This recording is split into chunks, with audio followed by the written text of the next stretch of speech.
Eh bien, bonjour. Bonjour à tous. On est ce soir au Lido avec Jean-Claude Grandmanche qui a pris 3 mois de vacances forcées et qui ce soir nous accueille et qui va bientôt fêter ses 30 ans, qu'il n'a pas pu fêter au mois de mai. Donc Jean-Claude, on te remercie de nous accueillir pour un plateau live. Qu'est-ce que tu peux nous dire pour nous accueillir, pour nous dire bonjour? Déjà, c'est un grand plaisir de voir du monde, parce que c'est vrai qu'on est venu quelques fois pendant le confinement et avec Michael, et c'était triste de voir la plage vide, et en plus il faisait très beau. Bon, depuis qu'on a rouvert, il fait moins beau. C'est la loi. Et en tout cas, on vous remercie, on remercie l'Impact, vous remercie d'être là. Disons que on survit. Pour l'instant, la reprise s'est très bien passée. Les mesures sont pas hyper compliquées qu'on nous impose, donc on s'en sort bien. Et les gens n'ont pas peur. Donc pour l'instant, on travaille bien, on n'a pas à se plaindre. Voilà. Pour travailler bien, c'est simple parce que tu as une équipe fantastique, puisque j'ai pu en juger moi toute la semaine pour préparer cette soirée avec toutes ces personnes. Et surtout merci à Mika qui nous a supportés et qui nous a bien aidés. Et tu applaudiras ton équipe pour nous parce que vraiment ils sont au top. Et c'est pour ça que je le voulais à côté de moi. Voilà. Voilà. Et puis donc, quant aux 30 ans, je ne sais pas, peut-être qu'on fera 30 plus 1 l'année prochaine. Parce qu'en fait, on avait pas mal de sponsors. On devait vraiment faire un très bel événement. Notre ami toulonnais Jean Roch en était le parrain. Ouais. Et on va reporter. Et je ne sais pas, je pense que notre première soirée importante sera le 23 juillet, la soirée blanche, si on a le droit de le faire. Sinon, on ne fera que des apéros et des apéros dînatoires ou musicaux. Et voilà. Sinon, tu le dis à personne. Tu l'as fait tranquille. Voilà. Voilà. Ouais, je crois. Mais on est assez surveillés au Lido. Donc, voilà. En tous les cas, merci. Je sais que tu n'aimes pas trop parler, donc on va te laisser. J'ai fait un effort. Retourner avec Michael. Merci beaucoup. Voilà. Et puis on merci va à vous d'attaquer. Et bonne émission. Merci.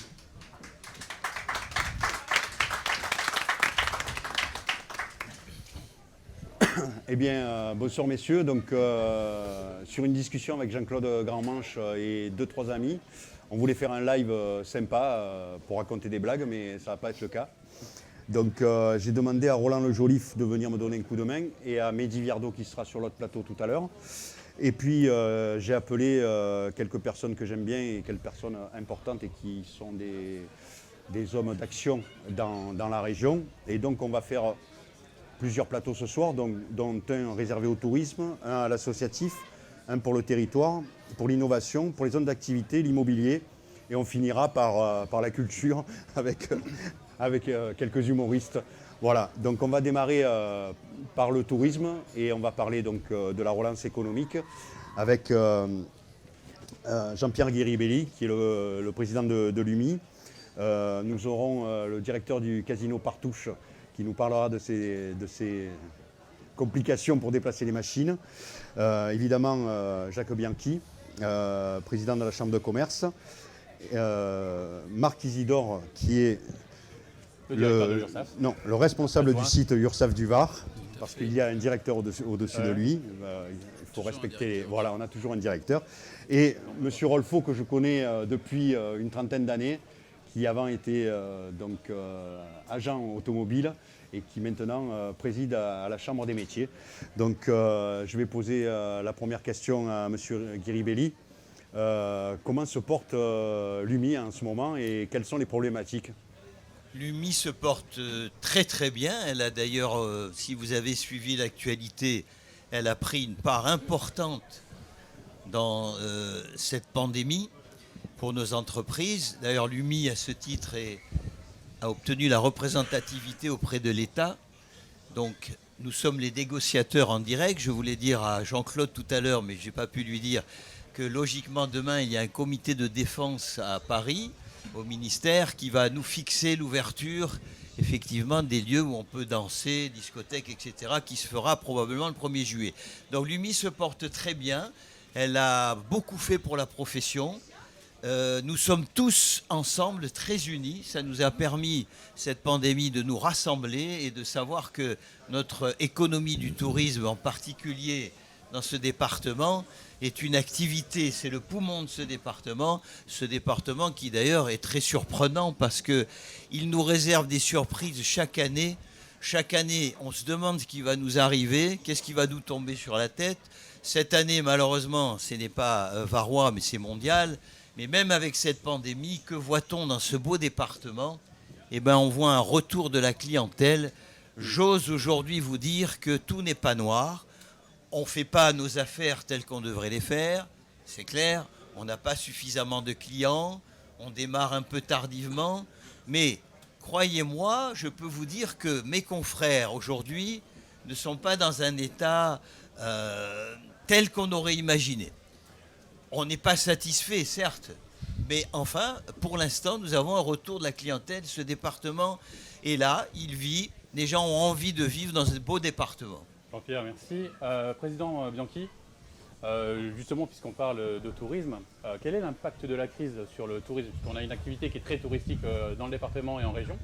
Et donc, avec la Chambre de commerce, quelles ont été les actions qui vous ont permis de mesurer l'impact qu'a pu avoir cette crise durant les 2 mois qu'on vient de connaître ? Alors, dès le 13 mars, on a créé la Chambre de commerce, une cellule de crise qui nous a permis de connaître un peu les tendances de ce qui s'est passé. Je rejoindrai Jean-Pierre Guiribelli sur le fait que pas tout est noir, mais je suis plus inquiet que lui quand même. Je suis beaucoup plus inquiet que lui sur les résultantes de cet état que nous venons de vivre pendant 3 mois. Je pense qu'aujourd'hui on sourit, on est heureux de retrouver du public, de retrouver des clients. Mais je pense que la crise, elle n'est pas là, quoi. La crise, elle va se passer au mois de septembre, d'octobre, Jean-Pierre, au mois de mars prochain. Voilà. En fait, vous craignez qu'il y ait des rebonds, c'est ça, qui est un rebond non, économique? pas de rebond, Non, mais des rebonds de crise économique. C'est tout. Économique, c'est tout. Je ne pense pas que la science se trompe là-dessus, il y aura que des rebonds économiques. Mais ce que je voulais dire, c'est que la Chambre de commerce a participé avec la Chambre des métiers, avec la Chambre d'agriculture, à créer une cellule et un guichet unique, que nous croyons que l'Union nous permet de répondre aux sollicitations de nos ressortissants. Avec Jean-Pierre, on est allé voir monsieur le préfet du Var et son équipe pour parler aussi de réouverture et que quelques jours après, ça a été suivi des faits, on est contents. Que je pense que le tourisme du Var dépend de beaucoup de choses. Alors l'hôtellerie, bien sûr, la restauration, bien sûr, mais aussi les croisières et les ferries, pour ce qui concerne la métropole du Var. On a souffert, on va souffrir encore sur les croisières. Je pense que les croisières reprendront dans 1 an ou 2. Mais là, il y a déjà un réel impact. Il n'y a pas une reprise qui se fait. Non, sur les croisières, non. Il n'y a pas de réservation. Non, sur les croisières, ce n'est pas une question de réservation, c'est une question d'armateurs et de remplir des bateaux. Donc, je n'ai pas encore le cas. Et malheureusement pour nous, le Var et la région, toute la région d'ailleurs sud, PACA, ne verra pas de croisiériste avant longtemps, il me semble. Quant à ce qui est Corsica Ferry et cette alimentation du port de Toulon sur les relations avec la Corse et la Sardaigne, avec les Baléares et avec l'Italie, on est en souci aussi. Avant, on avait 12 rotations par jour. Cette année, on va avoir 2 ou 3 rotations. Et c'est énorme sur les retombées sur l'économie de Toulon et du Var en général. C'est pas une catastrophe, mais presque, quoi. Et puis même en Corse, ça risque d'être très ennuyeux pour la Corse aussi. Aujourd'hui, la Corsica Ferry était toujours en progression de quelques points chaque année, et là, elle est en diminution de 60%, quoi. Donc c'est énorme et affreux. Donc là, c'est pour toute l'économie entrante, tous ceux qui pourraient éventuellement être issus de l'économie touristique des entrants. Mais par contre, au niveau des entreprises qui sont sur place... Alors, si on ne parle pas que du tourisme et qu'on parle des entreprises locales, c'est vrai que nous avons la chance dans le Var d'avoir un tissu composé de très petites entreprises, donc très réactives. Et je pense qu'à part le BTP qui a un peu souffert par le fait des travaux publics qui n'ont pas pu se faire par le confinement, le reste de l'activité est un peu moins atteint. Je pense que le tourisme est le plus atteint. L'activité touristique est la plus atteinte. Les campings, les hôtels-restaurants, tout ce qui est activité liée à la consommation de bouche, les traiteurs ont énormément souffert, vont énormément souffrir. Il y a beaucoup d'annulations, énormes relations, et j'en discutais avec un de ceux que vous connaissez, Gilles Godefroy, il était très inquiet. Mais justement, on a Christian Traversa du Casino Partouche. Quelle est la problématique au niveau de la restauration Alors, je rejoins l'optimisme de Jean-Pierre, parce qu'on est là et on est partant pour redémarrer. Il y a quand même des réelles difficultés économiques une reprise qui se fait quand même avec lenteur et surtout sans visibilité. C'est-à-dire que les clients réservent au dernier moment, que ce soit en hôtellerie. Aujourd'hui, j'ai 30% au mois de juillet de taux de remplissage, alors que d'habitude, on est déjà à 80% facilement. Donc les gens, ils attendent parce qu'ils ont très peu de visibilité sur leurs vacances. Et donc on est, nous, un petit peu comme ça. On pousse, on va de l'avant, mais on a hâte que tout puisse reprendre réellement. Ça vous oblige à renouveler vos offres, à proposer quelque chose de nouveau. Comment vous faites pour permettre aux clients de revenir en fait? Alors, la plupart des casinos, on a pris des mesures sanitaires, c'est qu'on a espacé les machines au maximum. Quand on n'a pas pu les espacer, nous avons mis des plexiglas entre les machines. Nous, on est sur le décret, on a une obligation de masque pour toute la clientèle. Donc la clientèle et les employés ont les masques. On n'a pas encore ouvert les jeux traditionnels, c'est-à-dire la roulette, le blackjack, tout ça n'est pas encore ouvert parce que les clients seraient un à côté des autres et les croupiers également. On espère justement demain, avec le Conseil des ministres demain, qu'on puisse réouvrir le 22 ou début juillet, je ne sais pas. Mais on se prépare pour une ouverture le 22 juillet. Le 22 juin. Le 22 juin. Je vais Oui, vas-y. Je voulais poser la question en fait à Marc Isidore avant de donner la parole au président Rolfo. Dites-moi, Monsieur Isidore, quelles ont été les mesures qui ont été mises en place pour accompagner les entreprises? Parce que l'objectif, c'est faire en sorte qu'elles tiennent le plus longtemps possible, qu'il y ait un matelas qui puisse leur permettre de pouvoir absorber la crise qu'elles ont connue. Qu'est-ce qui a été mis en place par l'URSSAF notamment? Alors, face à cette crise, je pense que aussi bien la DDFiP, que les impôts, que l'URSSAF ont répondu présent face à une crise qui était mondiale. Et je pense qu'on a été présent et on a accompagné les entreprises depuis le début. Je confirme, vous avez été exceptionnel. Merci. Merci, Président. C'est vrai qu'on a bloqué tous les prélèvements pour les travailleurs indépendants. On a reporté toutes les cotisations de toutes les entreprises. Toutes les entreprises. On a également suspendu le recouvrement. C'est normal. On ne va pas remettre chez l'huissier une entreprise qui allait mal. On a arrêté nos contrôles.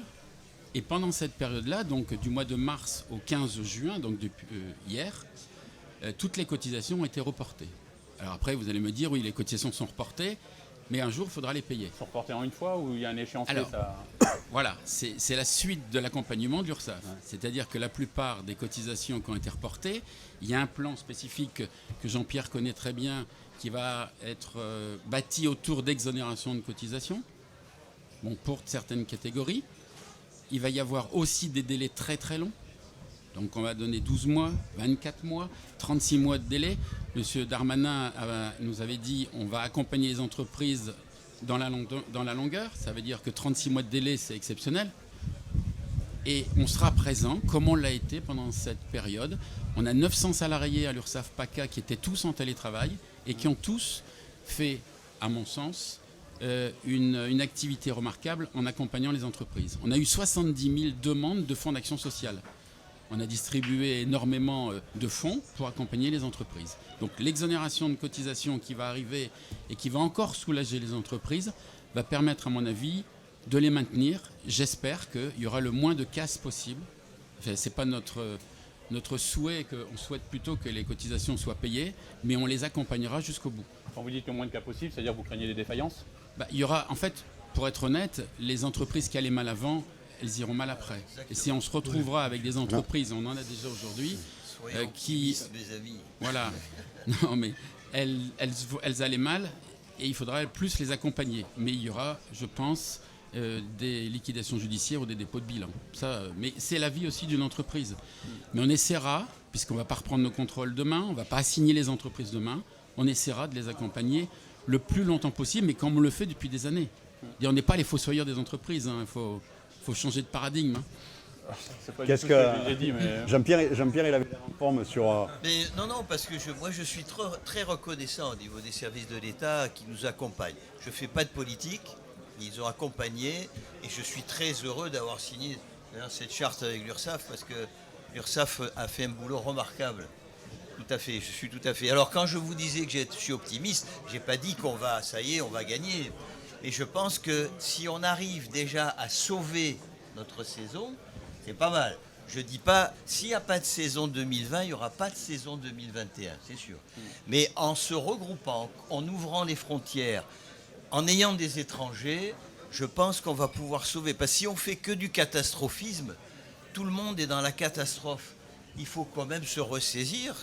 On est des gens qui savent travailler, on est des chefs d'entreprise. Et on n'est pas là suicidaires, c'est ce que je veux dire. Voilà, c'est vrai que rien ne va. Moi, j'ai une fille qui a 25 ans, elle va à son diplôme, elle ne va pas avoir d'emploi. On est conscient de tout ça.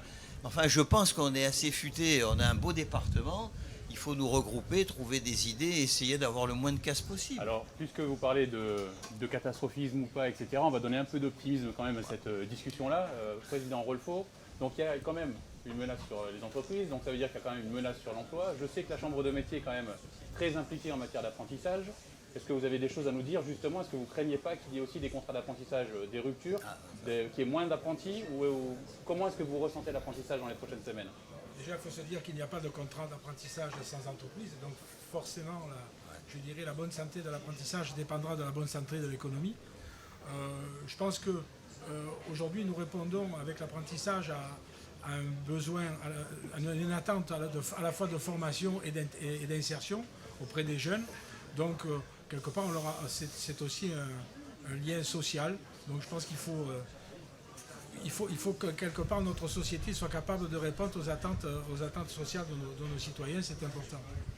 Après, que dire concernant, effectivement, on ne va pas se mentir, aujourd'hui, on formait, en 2019, on avait 3000 jeunes dans nos CFA varois, on avait, comme toutes les années, je dirais, une volonté de progression de nos chiffres. Aujourd'hui, on espère rester sur les chiffres de 2019 sans trop y croire. Après, on ne forme pas pour former, on forme pour répondre à un besoin. Donc en fait, aujourd'hui, nos outils de formation savent s'adapter aux besoins des entreprises. On a su notamment, pendant le confinement, assurer la continuité pédagogique grâce à des outils d'innovation où on a pu, si vous voulez, découper les gestes professionnels en modules. Et en distanciel, on a pu accompagner les jeunes sur leur formation. Aujourd'hui, M. Guiribelli, même si vous faites preuve d'optimisme, vous êtes quand même relativement confiant. Moi, je suis un chef l'avenir. d'entreprise optimiste. Je connais le danger de la catastrophe, mais il faut quand même positiver et trouver Justement, des solutions. on entend ci et là des entreprises touristiques, enfin, très, très liées à l'économie touristique, qui disent qu'en matière d'emploi, notamment sur les emplois d'été, il va y avoir moins d'embauches cette année. Tout à fait. Habituellement, nous avons 1800 saisonniers, 18 000 saisonniers. Habituellement, on a 45 000 postes de disponibles l'été en PACA. C'est pas normal. Les gens sont au chômage et on a 45 000 postes de dispo. Alors maintenant, effectivement, ça va peut-être remettre les choses en place.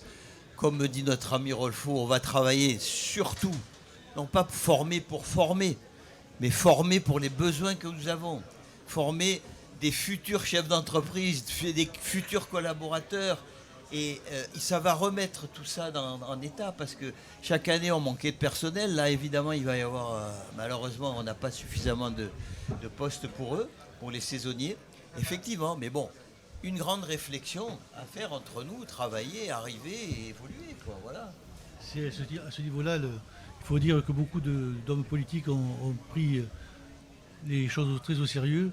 Et qu'aussi bien le conseil régional en mettant des prêts à disposition des entreprises que le conseil départemental a aidé et qu'aujourd'hui, sous l'égide d'Hubert Falco, on a créé un groupe de travail qui va essayer de répondre à cette problématique de rebond. Hubert nous a réunis tous la semaine dernière pour donner un compte rendu global le mois de juillet. Je pense qu'il y a une prise de conscience globale. Tu disais tous ensemble, c'est très bien et je crois que c'est très important de travailler tous ensemble et dans une réflexion commune, globale, pour savoir comment va se passer. Et je te rejoins très bien sur les saisonniers. Les saisonniers, nous, au port de Toulon, au port de Plaisance, on embauche à peu près une cinquantaine, soixantaine de saisonniers. Cette année, on n'embauche pas, on ne pourra pas. Et ça va créer des jeunes chômeurs et c'est un peu l'ennui que nous rencontrons. Qu'est-ce que tu en penses parce qu'on est face à des institutions et là, toi, tu es un privé. Qu'est-ce que tu penses un peu de tout ça? Je pense que en tant que chef d'entreprise, sans visibilité, il faut y aller. Malgré tout, il y a une prise de risque, mais il faut y aller. Parce que si on reste dans le défaitisme, je rejoins, on ne va pas faire les choses et finalement les clients ne vont pas venir ou vont être déçus et ne viendront plus l'année prochaine. Donc si j'ai un petit message que je pourrais passer, c'est allons-y, n'hésitons pas. Voilà, ensemble, comme dit Jacques, il faut. Voilà, on a la chance dans ce département d'être tous unis. En plus. On travaille. Bon, alors oui, effectivement, moi je vous surprends par mon optimisme. Moi, je suis un vieux chef d'entreprise, j'ai toujours été optimiste, j'ai toujours gagné, et je vais continuer. Non, pas sous autres, je pense pas qu'à toi, pas sous autres. Mais non, mais je suis président, c'est moi qui les veille sur eux nuit et jour. C'est moi qui les accompagne. C'est bien. Et c'est vrai qu'il s'est débattu quand même. Hein. C'est vrai qu'il s'est débattu. Si ça a avancé en France, c'est grâce à moi, Jacques, je te signale. Hein. Je sais. C'est moi qui ai tout lancé. Maintenant, là-bas, à Paris, les ministres, c'est moi, c'est toutes mes idées.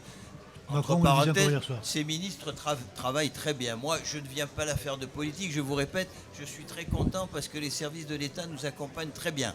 Et il faut qu'ils soient vigilants pour les gens qui essayent de frauder. Parce qu'il y en a beaucoup qui sont au chômage partiel, etc. Alors ça, attention, parce que c'est bien beau de pomper, mais après, il va falloir... voilà, l'objectif, c'est d'arriver à bosser ensemble. Et dans ce département, comme tu dis, on s'entend bien. Voilà, moi je suis le joyeux luron de la bande peut-être, mais on en reparlera, vous verrez. Moi dans mon affaire, ce que je peux vous dire, c'est que je fais plus de chiffres que l'an dernier actuellement. Alors, pendant 3 mois, tu as travaillé un peu? J'ai perdu beaucoup d'argent, c'est vrai. Mais actuellement, il y a un retour de la clientèle. On n'a pas les étrangers, on n'a pas les Européens. Attendez, on ne sait pas. C'est vrai, on a perdu beaucoup d'argent, mais bon, maintenant, si on commence à pleurer et à essayer de pomper de l'argent de l'État sans arrêt, c'est pas ça qu'il faut faire. Enfin, c'est mon avis. Il faut En fait, il faut bien donner la parole à Marc Isidore pour qu'il puisse nous dire ce qu'il en pensait. Il m'inquiète parce qu'il me dit il y a des fraudeurs. Moi, je pensais qu'il n'y avait plus de fraudeurs. Depuis qu'on avait une URSSAF exemplaire, avec des gens exceptionnels, je pensais que tout le monde déclarait ses salariés. Là, je suis déçu. Voilà, franchement. Il faudrait que cette culture soit revue. Non, mais c'est vrai que je pense qu'on est dans un nouveau monde. Enfin, je pense qu'il faut serrer la main aujourd'hui, enfin serrer les coudes, pardon. Il faut aller ensemble vers l'avant. Il y aura un après. Enfin, moi, je le pense à titre personnel. Il y aura un après Covid. Donc, si on n'a pas l'intellect pour suivre, pour dire on doit changer le monde et on doit changer ce qu'il y a autour de soi, je pense qu'on n'a rien compris. Donc, individuellement, on a quelque chose à faire. Mais collectivement, je pense que demain, ça n'a pas la même chose qu'hier. Après, ce n'est pas des phrases pompeuses que je veux sortir, c'est pas ça. C'est de dire qu'il y a une prise de conscience générale. Et comme le disais tout à l'heure avec optimisme, je pense qu'il va falloir travailler ensemble et travailler ensemble pour le meilleur. C'est-à-dire que pour rendre les autres meilleurs, soyons aussi meilleurs. Enfin, c'est ma philosophie après le Covid. Ça fait un peu un joli monde. Mais j'aime bien le monde des bisounours, c'est beau. Voilà. Qu'est-ce que, Président? Non, simplement dire qu'en fait, effectivement, comme pour vaincre le Covid, il a fallu de la discipline, de l'engagement. Il faudra aussi, pour sortir de la crise, ce même état d'esprit. On était, nous, précurseurs avec notre slogan « Consommer local, consommer artisanal » qui est repris aujourd'hui. Et je pense que c'est très important. Hein. C'est grâce à ça que cette notion de proximité, de circuit court, ce sera très important pour la reprise de notre économie locale. Bon, il y a de l'optimisme, il y a... C'est ma faute. Et tu sais, dans le Var, c'est pas parce qu'on se serre les coudes qu'on n'accueille pas notre public avec les bras ouverts. Hein. Voilà. Tout à fait. De toute façon, c'est en étant unis qu'on arrivera à quelque chose. Parce que 200 kilos à soulever seul, c'est pratiquement impossible. À 4, ça ne fait que 50 kilos chacun. Donc, on va quitter ce premier plateau sur une dernière phrase. Déjà ? Optimiste. Oui, parce que alors l'idée au départ, c'était de... Avec Jean-Claude Grandmanche, pendant le Covid, on a un peu échangé. Il passait des images depuis 30 ans. Et puis, je lui dis, tu sais, on devrait peut-être faire un livre. Et puis, nous, on avait des caméras. Et puis, quand on est sorti du Covid, comme c'était un petit peu... Pour la communication, c'est cool. Hein. On n'est pas harcelé. Donc, j'ai dit, tiens, on pourrait faire un petit plateau live avec notre studio. Et style partie de cartes à 5 ou 6. Et puis ça a pris une ampleur. Vous avez tous voulu participer. Vous avez tous amené votre action. Et puis donc on se retrouve à une trentaine. Et donc on a fait quelques plateaux. Donc je vous dis d'abord, je vous remercie beaucoup pour être là. Et je remercie tous les gens qui sont là. Et donc effectivement... Mais on reviendra. Mais par contre, on reviendra parce que sur des thématiques, parce que je pense que ça peut intéresser les gens de savoir réellement ce qui se passe, et notamment au niveau de l'URSSAF, où on dit l'URSSAF, mais à un moment donné, il faut la payer l'URSSAF. D'accord? Donc parce que sinon, on n'aura pas de retraite, on n'aura pas de sécurité sociale, on n'aura plus rien. Voilà, et il faut... Voilà, c'est vrai qu'ils ont bien changé. Voilà. Il n'empêche que pour conclure cette table sur le tourisme, on rappelle quand même que le tourisme en région, c'est quand même un maximum de TPE, PME. Voilà, et que si jamais on veut que le tourisme continue d'être aussi vivant, aussi fort dans notre région, il faut absolument que ces TPE, PME restent vivaces et qu'on continue de les soutenir.